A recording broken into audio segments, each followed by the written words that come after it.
আমার জন্য তোর আর ভাবতে হবে না খোকা। আমাকে জ্ঞান দিতে না এসে নিজের চরকায় তেল দে গিয়ে। অকর্মণ্য নির্বোধ একটা। নিজে তো উচ্ছন্নে গিয়েছিস, ছেলেটাকেও তোর মতো বাউন্ডুলে তৈরি করছিস। এটা ভালো হবে না কিন্তু বাবা। তোমার ইচ্ছে মতো সব করলে আমি কিন্তু সহ্য করে নেব না।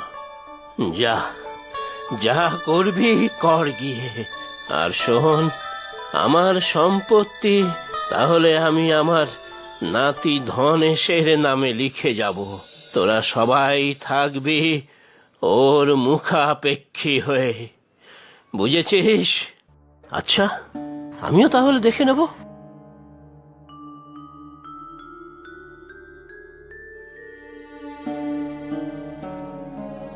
ইস, কি হবে ভাবতে পারছো? ওই হতভাগা গাধাটা এই বাড়ির সম্পত্তির মালিক হবে, নির্মলা সবকিছুতেই ছুরি ঘোরাবে, আর আমরা চাকর বাকরের মতো ওদের কাছে হাত পেতে বেঁচে থাকবো। ছি ছি মা, আমি তো ভাবতেই পারছি না। এই কালকেও ধনেশ বেটাকে কান ধরে দাঁড় করিয়ে রেখেছিলাম ভরা বাজারের মধ্যে, সবাই হাসছিল, কিন্তু ওর কোনো লজ্জা শরম তো কিছু নেই, নিজেও দাঁত বার করে হাসছিল। কি করা যায় সেটা ভাবতে হবে। নির্মলাকে চোটপাট দেখিয়ে পাঠিয়ে দেই শ্বশুর বাড়িতে। সে তোমার বাবা হতে দেবে ভেবেছো? হ্যাঁ, ওসব আমার হাতে ছেড়ে দাও। আজ সন্ধ্যায় ধনেশদাকে নদীর পাড়ে নিয়ে যাব, তারপর বন্ধুদের দিয়ে মেরে ঠ্যাং ভেঙে নদীতে ভাসিয়ে দেবো। তাই ভালো হবে। যেমন ওর যমজ ভাই আর বাবা নদীতে ভেসে গিয়েছিল, ঠিক তেমনই হবে। পরে নির্মলাকে আমি ঠিক দেখে নেব। কিরে ধনেশ, এই অবলায় এবার কোথায় বের হচ্ছিস? সে তুমি বুঝবে না মা, আমি তো খুব বীর, মানে খুব সাহসী, তাই একটা জায়গায় অভিযান যাচ্ছি। কি বলছিস আবোল তাবোল? আবার কোনো নতুন হাঙ্গামা পাকাস না যেন। না গো মা, আমি অভিযানে যাচ্ছি যেমন সাহসী গোয়েন্দারা যায়। তবে কোথায় যাচ্ছি তোমাকে বলা যাবে না, খুব গোপনে যেতে হবে। জানি না বাবা কি বলছিস তুই, তবে সাবধানে যাস। আমার মন যেন কেমন কু গাইছে। ঠাকুর ঠাকুর। এই যে ভাই, আমি চলে এসেছি। এবার বল কোথায় যাত্রা করতে হবে? এসেছিস তাহলে? ওই নদীর পাড়ে যাবি, আর যাত্রা সে বহুদূর যাত্রা, একেবারে পরলোক যাত্রা।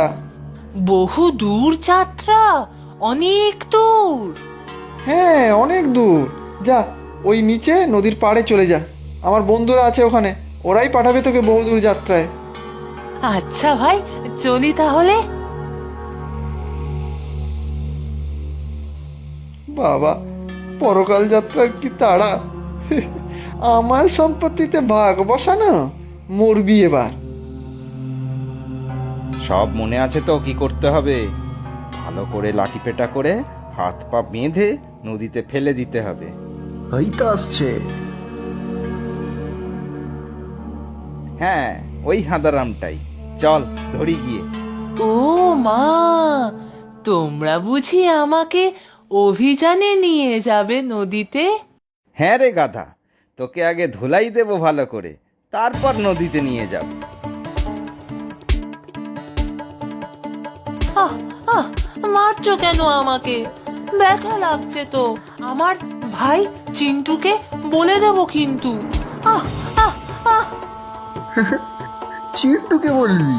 চিন্টুই তো তোকে মারার জন্য আমাদের ঠিক করেছে, বুঝলি রে হাদারাম?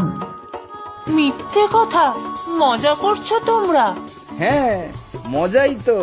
তোকে মেরে দেখবো কত মজা হয় আমাদের। মার বেটাকে।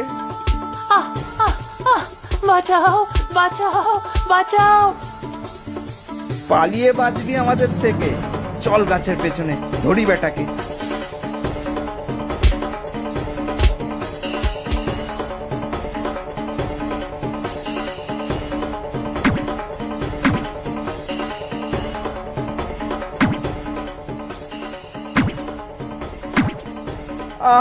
বাঁচাও, মেরো না আর, মরেই যাবো এবার।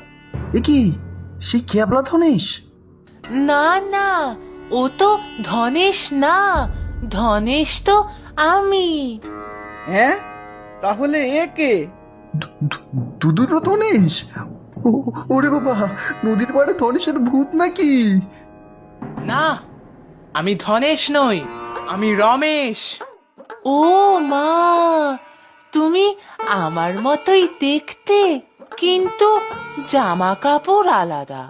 তুমি কি আমার আয়নার ধনেশ? না রে ভাই, আমি তোর যমজ ভাই রমেশ, মানে এখন রনি। নৌকোডুবিতে হারিয়ে গিয়েছিলাম আমি। ও মা, মা যে ভাইয়ের কথা বলে সে তুমি? বাবা কোথায় আমার? সব বলছি পরে, আগে তো তোকে আর মাকে বাঁচাই, তারপর।